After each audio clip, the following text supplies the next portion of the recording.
नमस्कार दोस्तों, आज फिर से मेरे चैनल गोल्डन कहानी में आपका स्वागत है। आज मैं बताऊंगी राजा दशरथ की विवाह कैसे हुई। अतुल्य बल, दिव्य अस्त्रों और अमरता तुल्य वरदान के फलस्वरूप राक्षस राज रावण ने कुछ ही दिनों में देवताओं पर आक्रमण कर दिया। दोनों पक्षों में भयंकर युद्ध हुआ। धीरे धीरे रावण का पक्ष मजबूत होता चला गया। युद्ध में देवताओं की पराजय हुई और वे प्राण बचाकर इधर उधर भाग गए।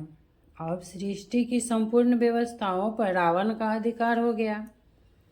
काल रावण के चरणों में बैठकर उसकी चाकरी करने लगा। एक दिन देवर्षि नारद भ्रमण करते हुए लंका की ओर आ निकले। रावण ने उनका भरपूर आदर सत्कार किया। रावण की सेवा में से प्रसन्न होकर देवर्षि नारद मधुर स्वर में बोले, राक्षस राज, आप जैसा परम तपस्वी, तेजस्वी और पराक्रमी राक्षस संसार में दूसरा नहीं है। आपकी शक्ति के समक्ष देवगण भी भयभीत है। निसंदेह आपके बाद राक्षस कुल में कोई दूसरा पराक्रमी नहीं होगा।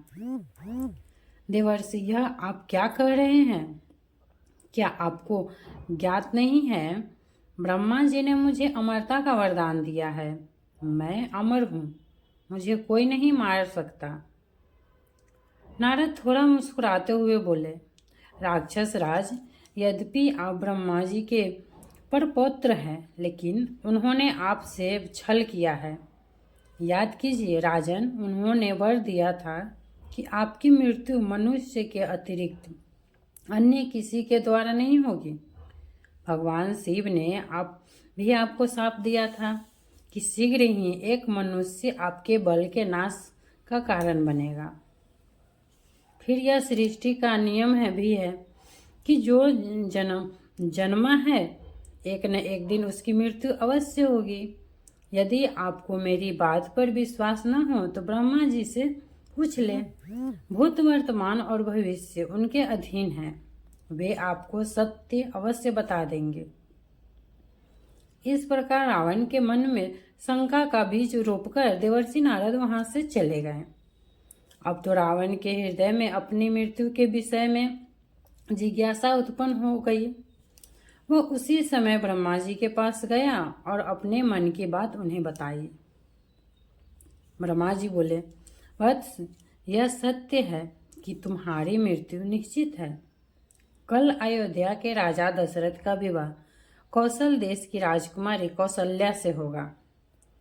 विवाह उपरांत रानी कौशल्या एक तेजस्वी बालक को जन्म देगी और वही बालक तुम्हारी मृत्यु का कारण बनेगा। रावण ने इस विवाह को रोककर विधि का विधान बदलने का निश्चय कर लिया। वहां से वह सीधा कौशल देश जा पहुंचा। आधी रात का समय था। सभी सैनिक निद्रावस्था में थे। उपयुक्त अवसर पाकर रावण ने सोती हुई कौशल्या को एक संदूक में बंद किया और उन्हें ले जाकर तिमिंगल नामक दैत्य मित्र को सौंप दिया।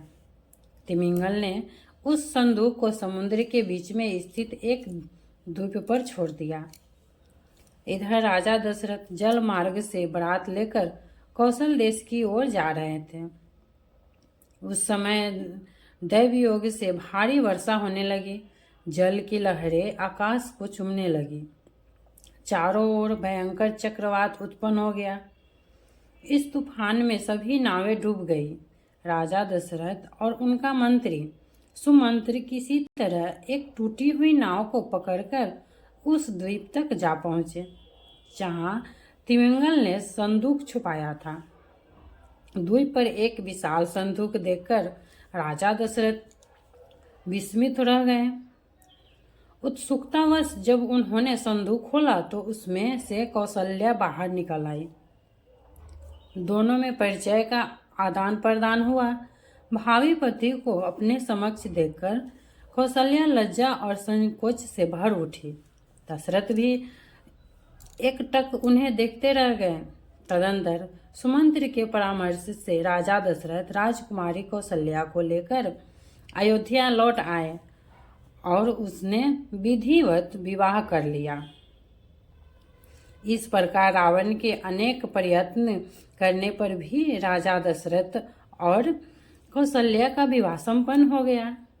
वीडियो अच्छी लगी हो तो लाइक एंड सब्सक्राइब जरूर कीजिएगा।